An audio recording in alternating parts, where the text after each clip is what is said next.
Today we're here with former Oregon wide receivers Pat Johnson and Damon Griffin. Guys, thanks for being here. So you guys are both wide receivers at Oregon. What years did you play? I went from 94 to 98. Yes, and I played 94 to 97. What was the experience like? Because obviously now we have the new building and all the new uniforms. What's the biggest difference?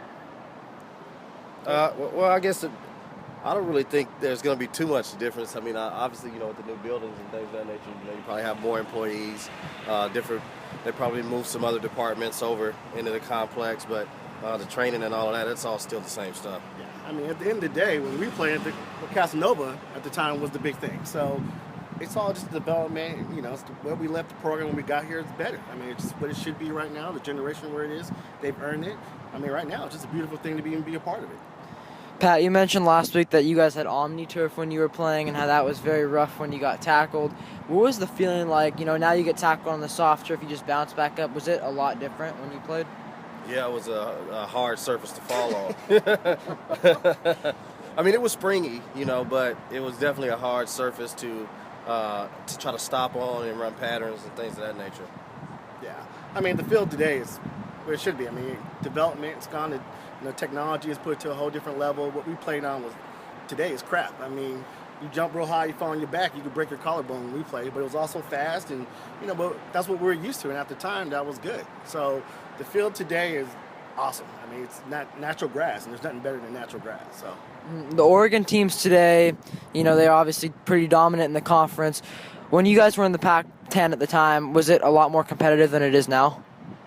I think so. I think overall, I mean, the Pac-12 is still competitive from top to bottom. I mean, even today, they have to be on their P's and Q's to win. I think Pac-12 just doesn't get the respect because on the West Coast and on the East Coast riders, all the riders are on the East Coast, but there's no question. On the Pac-12, Pac-10 is one of the toughest conferences, and it was then like it is today. No, and I agree. And I live on the East Coast, so it's hard for me to even get Oregon games unless you have the package. So I have to have the package. But it's hard to catch the games because a lot of times you have to wait till like 10:30 p.m. at night to even stay up late to watch it. Well, you say it can be difficult now. What was it like when you guys were playing at Oregon and your families wanted to watch? You were still able to watch games. Yeah, we still played on Fox and some games on ESPN and things of that nature. So people still got to view all of it. We were still the hot ticket, man. Just because these guys are the hot ticket, we were the hot ticket too when we played. But I was blessed. Both my parents, they made it their way to get up here. That was part of their vacationing, was to come to my game. So wherever we played at, they stayed a day or two as vacation. So I was blessed to have that. Friends and family were still able to see us just because we were the hot ticket at the time as well. So we were on ABC. It's not as big as it was today, but it's good. It was still pretty good. What was it like, playing in a Rose Bowl? Awesome. It was awesome. I mean, awesome. we were freshmen at the time, yeah. So I mean, it's hard to remember at times, but it doesn't get any better than that. Now people think Oregon has to make it to the national championship, or it's potentially a bust of a season. Do you think the Rose Bowl is overlooked by some people now? Well, I think it's just the expectation is different now than it was then. I mean, and at the time, we didn't have the BCS, so going to the Rose Bowl, that was the end. That was the end of the game. Like bowl season, you played in the bowl game. There never was a national championship. They just basically ranked teams at the end of the season, and whoever went undefeated was the national champion. It's much simpler than it is. Yeah, it's much simpler, but as well as I think people need to stop thinking about the national championship. There's so many things that have to happen for the national championship. You can still go undefeated and not make it. So at the end of the day, it's all about winning the Pac-12 and let everything just fall in place. So that's where I think people just need to concentrate. The Rose Bowl does get overlooked because people all they think about is national championship, and we never even won a national championship. So the last thing we should be talking about is national championship if we never even won one. Yeah, we got there one time out of our 100-year season. We need to stop talking about the national championship and concentrate on the Rose Bowl and let things take care of what it needs to do. Yeah, I agree. I mean, I figure if you win the conference, you almost have to go undefeated to win the conference. So win the conference, and then see what happens with the BCS and how all the votes happen and stuff like that. So, because a lot of times, like you said, you could go undefeated and still not make it into the big game, just because your schedule might not be strong enough, or you didn't score enough points on your opponents, or I mean, there are a lot of different factors now that can dictate where your ranking is Doesn't matter how many games you win. Understand the system. You know, you can't win, you can't lose late. You know, understand the system with the conference. You need help from your conference. There's so many variables that have to happen for things to make you to national championships. So the focus and concentration should always be getting to the Rose Bowl. You know, as a wide receiver now at Oregon, you're taught to block a lot because there's a lot of screen passes involved. Was it like that when you guys played at Oregon? Yeah. I mean, that's just part of the game. I mean, you got to remember, receivers only get the ball. You want to help. You get the ball 5 times. That was a good game. I mean, everything else, you're blocking. I mean, that's part of what we do as part of the game. And the emphasis of blocking was just as much as it was then as it is today. There's no such thing as a long run without a receiver blocking. Yeah. So, no question. Blocking was just, but also blocking is an emphasis on tenacity, competitiveness. It's something that's a will. And I think we were harped on it big. We couldn't block, we couldn't play. So I don't care how many touchdowns you scored. If you didn't block, you were not playing when we played. Yeah. Blocking is equally as important, or more, if not more important, because if your team's not throwing the ball a lot, then you're blocking more. So actually, your blocking skills would be more important than your receiving skills. So, and that's how we got on the field first. We didn't get on the field to catch passes. We had to go and block. So it's nice to see that they still carry on that tradition, because we started that a while back. You do a great job. 2 Oregon wide receivers, Josh Huff and Braylon Addison, really put on a show against Washington last week. Did that remind you of any games that you two played in? The problem was we didn't get to play together too much. Yeah, even though we're the same generation, same class, that's the thing that sucked most, was we didn't really get to play too much. But, I mean, he's had a combination. We both played with a guy named Tony Hartley, and they both had good games. We had both games, great games. And, you know, the opportunity to be able to play at Oregon, we were successful. We were one of the most, competitive, intimidating receivers that we played, and well respected. So, like I said, me and Tony Hartley both got 1,000 yards our senior year, which hasn't happened yet. So, and I'm sure if me and this guy would have played together, it would have been the same thing. So, possibly. So, it's just one of the things how it worked out. But they're doing a great job. I hope they keep doing well. Things are going to change when Dak comes in, but hopefully they keep going with their success. Are Pac-12 corners now as physical as they were when you guys were playing? No. The rules now rules have changed now to where defensive players can't play as physical, and that's why you see a lot of the high-scoring games. I mean, you even see that in the NFL now. So the rules have changed in a way to where defensive backs have to play very honest, to say the least. So no, it's a little bit more physical back then. No question, it was more physical when we played. I mean, the emphasis of bumping and all that stuff, it's not the emphasis of, you can't bump as much as you used to no more because of how the rules change. So when we played, it was all about being able to get off, or you couldn't get on the field. But no question, the DBs in the country, the best DBs in the country when we played were from the Pac-12, Pac-10. My senior year, Chris McAllister and Damon Griffin, guys we played with, were both first-round DBs. So it's a lot different than it was today. With the rule change, do you still think refs make some questionable calls nowadays on pass interferences or holdings in the back? Well, due to the fact that you have a lot of these rule changes, you've made the game more subjective. It's almost like basketball. Like, you could drive down the lane and you can hit the guy, and the ref might not see it as a foul because the guy might be a bigger guy. Well, if it's a smaller guy, it looks more obvious, and then he calls it. So it's very subjective, so that's why you see a lot more calls from the referees now. Especially with hits to the head and helmet to helmet hits and stuff like that. Like the emphasis on player safety and things of that nature. So referees are going to throw the flag more times than not. I would have loved to play during this time because I would have raked everybody out there. I mean, I would have loved to play just because we were such aggressive receivers. That one reason why we were aggressive, because we had to be aggressive.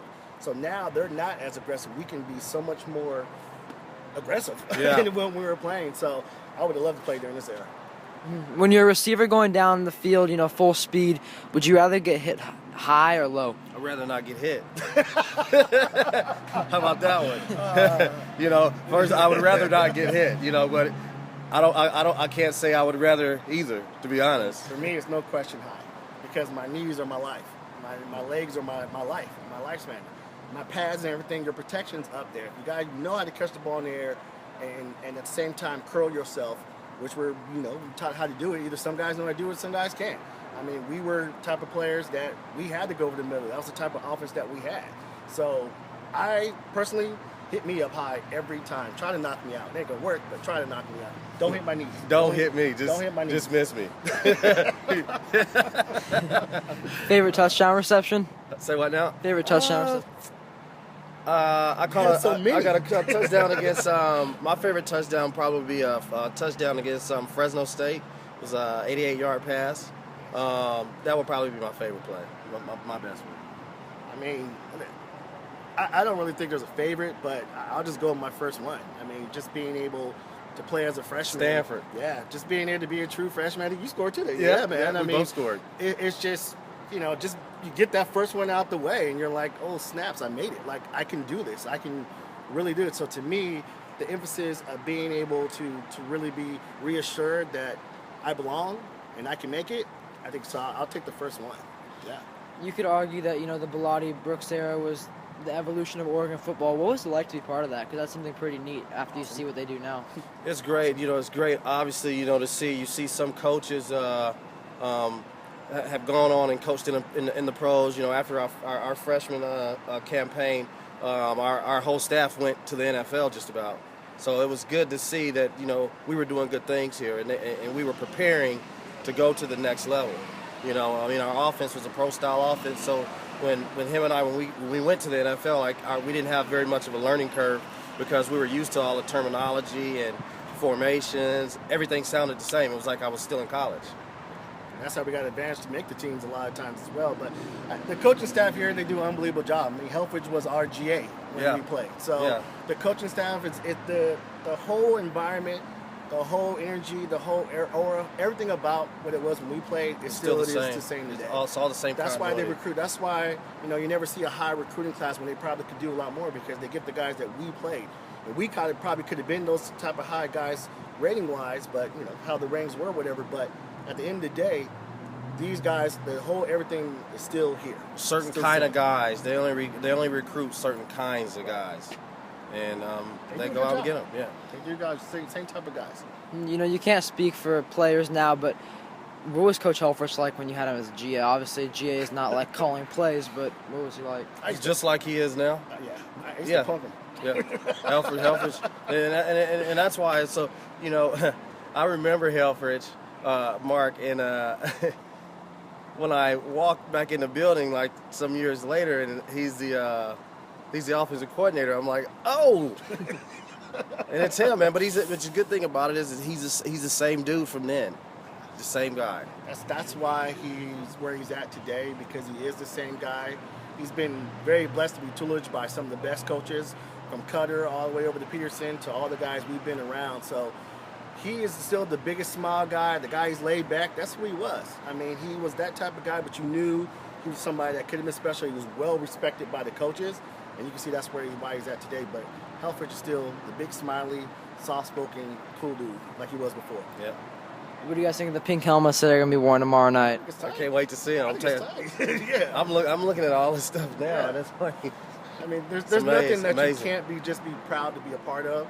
I mean, just seeing our names on stuff. I mean, all this, we used to practice across the street. We used to practice over there. We used to have to escape from the cars to get across the street. Yeah. I mean, things have just changed so much, and you're just so proud to be a stepping stone for everything where it's at today. And to be able to have pink helmets, I mean, come on, man. That's just pretty cool. nice. That's just, you can't beat that. And you're excited for the program, and you're just really appreciative that you were able to do what you did at the time you were at, and just proud of where it's at today. Have you gotten a chance to step foot in the new building yet since it opened? Tonight. Yeah, there's a tour tonight. Tonight would be my first time. You excited? Yeah. There's probably going to be something to honor former players in there. What would you like to see? Oh, it doesn't matter. Nothing. Do you like seeing your name on the wall over there? Not really. I mean, yeah. I like seeing everybody's name on there. I think that's probably the best thing about this whole wall is being able to see everybody that played. It wasn't just guys like us that made it to the NFL because at the end of the day, we wouldn't have made it without everybody a part of this. So I think the best thing about this is seeing all the names of everybody that we ever played with. There's a couple guys I totally forgot about, but seeing the names right there, I'm like, oh, I played with that guy. And so I think it's pretty cool. What were your NFL careers like? Because NFL is a different game than college. Yeah, longer ones, right? Yeah, but it's all business. Yeah. It's not It's, like bu- college. it's not like college. It's all business, and you know, first couple years you try to treat it like it's like college, but you quickly kind of get desensitized to it because it's very very business oriented. This is a family. When you're playing college, you have relationships with guys I don't need to see for 4 or 5 years, and love is still there. When you're in the NFL, they're acquaintances. They're not family because tomorrow they could be gone tomorrow. And it's such a, like I said, business. It's not a lot of fun, especially even though you're getting paid well and you're at the NFL level. This was fun. That was work.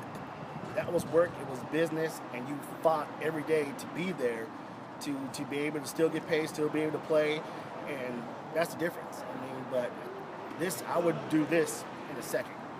What's your proudest accomplishment as an NFL player? Probably winning a Super Bowl.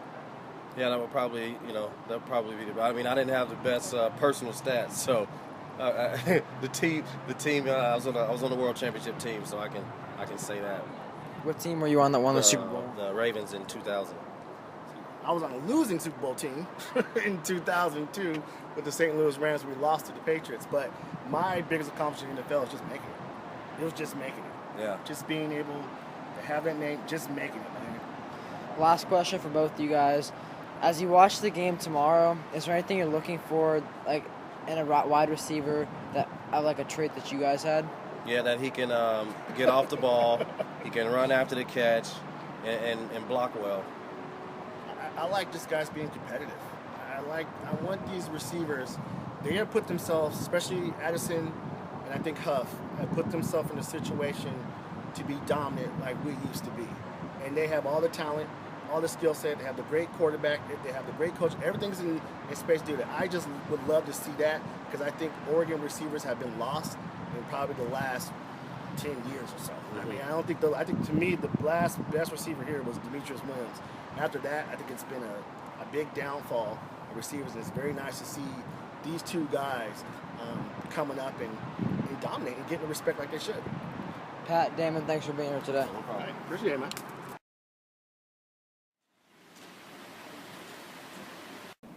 I'm Neo Mosagi. Green Bloods, game day against Washington State tomorrow.